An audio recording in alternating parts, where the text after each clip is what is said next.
मौनव्याख्यप्रकटितपरब्रह्मतत्त्वं युवानम् वर्षिष्टान्ते वसदृष्टिं गणैरावृतं ब्रह्मनिष्ठैः आचार्येन्द्रं करकलितचिन्मुद्रमानन्दमूर्तिम् स्वात्वा रामं मुदितवदनं दक्षिणामूर्तिमीडे विश्वं दर्पणदृश्यमाननगरीतुल्यं निजान्तर्गतम् पश्यन्नात्मनि मायाया बहिरिवोद्भूतं यथा निद्रया यः साक्षात् कुरुते प्रबोधसमये स्वात्मानमेवाद्वयम् तस्मै श्रीगुरुमूर्तये नम इदं श्रीदक्षिणामूर्तये बीजस्यान्तरिवाङ्कुरो जगदिदं प्राज्ञिर्विकल्पं पुनः मायाकल्पितदेशकालकलना वैचित्रचित्रीकृतम् मायावीव विजृम्भयत्यपि महायोगी वयश्चेच्छया तस्मै श्रीगुरुमूर्तये नमम्यदं श्रीदक्षिणामूर्तये यस्तैव स्फुरणं सदात्मकं मसत्कल्पार्धकं भासते साक्षात् तत्त्वमसीति वदवचसा यो बोधयत्राश्रितान् यत्साक्षात्कारणात् भवेन् पुनरावृत्तिर्भवाम्भोनिधौ तस्मै श्रीगुरुमूर्तये नम इदं श्रीदक्षिणामूर्तये नानाचिद्रघटोदरस्थितमहादीपप्रभाभास्वरम् ज्ञानयस्य तु चुक्षरादिकरणद्वारा बहिः संदते जानामीति तमेव बान्धमनुबाध्ये तत्समस्तं जगत् तस्मै श्रीगुरुमूर्तये नम इदं श्रीदक्षिणामूर्तये देहं प्राणमपीन्द्रयण्यापि चलां बुद्धिं च शून्यं विदु त्रिबालाण्डजडोपमास्त्यः मितिभ्रान्ता भृशं वादिना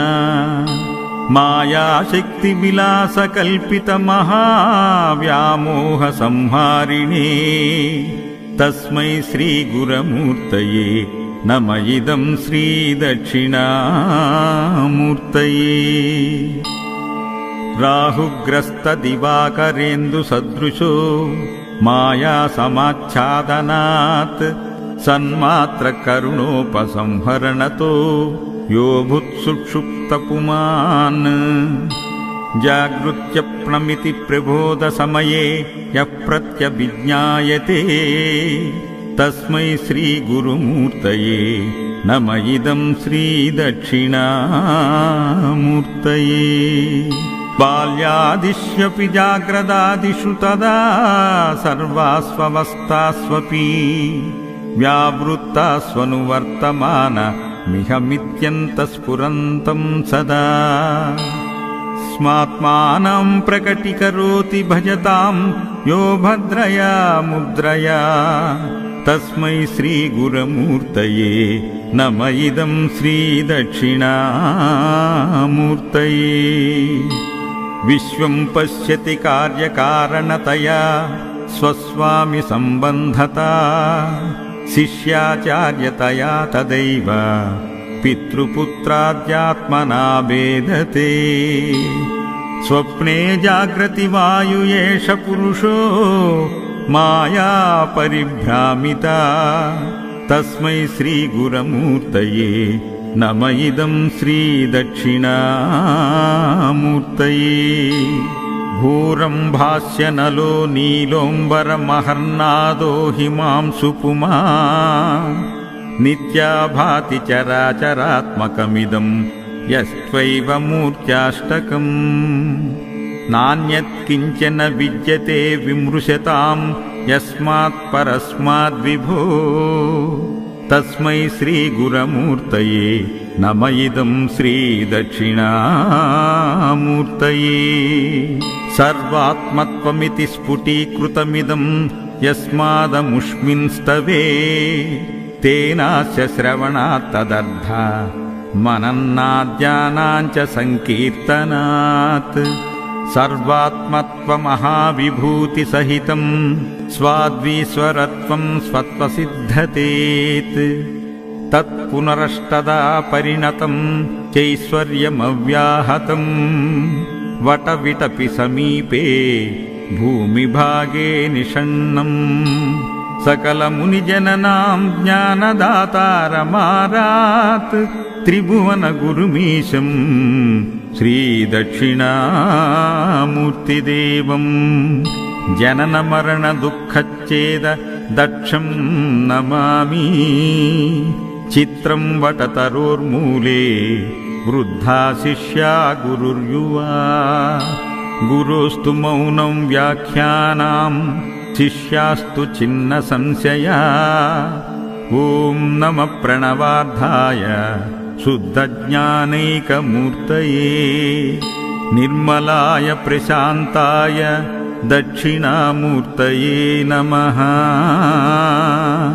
गुरवे सर्वलोकानां भिषजे भवरोगिणां निधये सर्वविद्यानां दक्षिणामूर्तये नमः। दक्षिणामूर्तये नमः। दक्षिणामूर्तये नमः।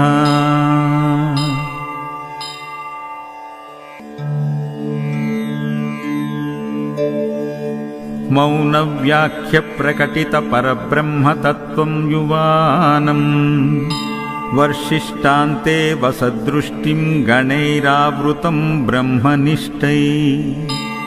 आचार्येन्द्रं करकलितचिन्मुद्रमानन्दमूर्तिम् स्वात्वा रामं मुदितवदनं दक्षिणामूर्तिमीडे। विश्वं दर्पणदृश्यमाननगरीतुल्यं निजान्तर्गतम् पश्यन्नात्मनि मायाया बहिरिवोद्भूतं यथा निद्रया। यः साक्षात् कुरुते प्रबोधसमये स्वात्मानमेवाद्वयम्। तस्मै श्रीगुरुमूर्तये नम इदं श्रीदक्षिणामूर्तये। बीजस्यान्तरिवाङ्कुरो जगदिदं प्राज्ञिर्विकल्पं पुनः माया कल्पितदेशकालकलना वैचित्रचित्रीकृतम्। मायावीव विजृम्भयत्यपि महायोगी वयश्चेच्छया। तस्मै श्रीगुरुमूर्तये नमम्यिदं श्रीदक्षिणामूर्तये। यस्तैव स्फुरणं सदात्मकं मसत्कल्पार्धकं भासते साक्षात् तत्त्वमसीति वदवचसा यो बोधयत्राश्रितान्। यत्साक्षात्कारणात् भवेन् पुनरावृत्तिर्भवाम्भोनिधौ। तस्मै श्रीगुरुमूर्तये नम इदं श्रीदक्षिणामूर्तये। नानाचिद्रघटोदरस्थितमहादीपप्रभाभास्वरम् ज्ञानयस्य तु चुक्षरादिकरणद्वारा बहिः संदते। जानामीति तमेव बान्थ मनुबात्येतत्समस्तं जगत्। तस्मै श्रीगुरुमूर्तये नम इदं श्रीदक्षिणामूर्तये। देहं प्राणमपीन्द्रयण्यापि चलां बुद्धिं च शून्यं विदु। त्रिबालाण्डजडोपमास्त्यः मिति भ्रान्ता भृशं वादिना। मायाशक्तिविलासकल्पितमहाव्यामोहसंहारिणे। तस्मै श्रीगुरुमूर्तये नम इदं श्रीदक्षिणामूर्तये। राहुग्रस्तदिवाकरेन्दुसदृशो मायासमाच्छादनात्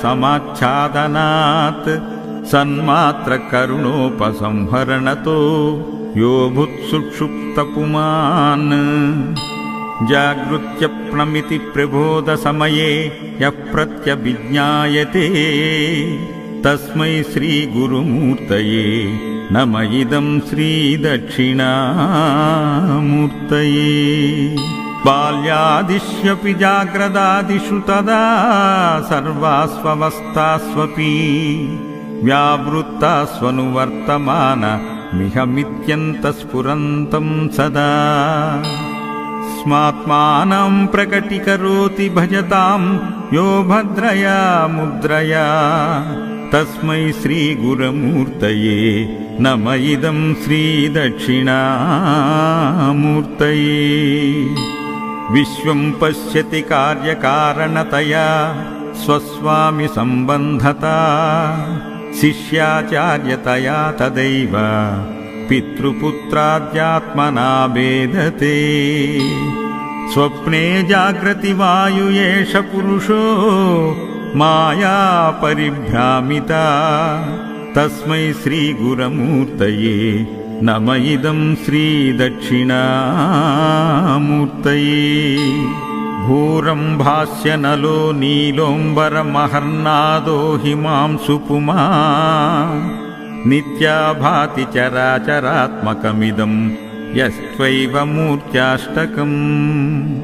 नान्यत् किञ्चन विद्यते विमृशतां यस्मात् परस्माद्विभो तस्मै श्रीगुरुमूर्तये नम इदं श्रीदक्षिणामूर्तये। सर्वात्मत्वमिति स्फुटीकृतमिदं यस्मादमुष्मिंस्तवे तेनास्य श्रवणात् तदर्थ मनन्नाद्यानाञ्च संकीर्तनात्। सर्वात्मत्वमहाविभूतिसहितं स्वाद्वीश्वरत्वं स्वत्वसिद्धतेत् तत्पुनरष्टदा परिणतं चैश्वर्यमव्याहतं वटविटपि समीपे भूमिभागे निषण्णम्। सकलमुनिजननां ज्ञानदातारमारात् त्रिभुवनगुरुमीशं श्रीदक्षिणामूर्तिदेवं।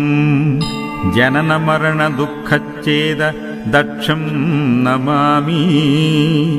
चित्रं वटतरोर्मूले वृद्धा शिष्या गुरुर्युवा। गुरोस्तु मौनं व्याख्यानां शिष्यास्तु छिन्न संशया।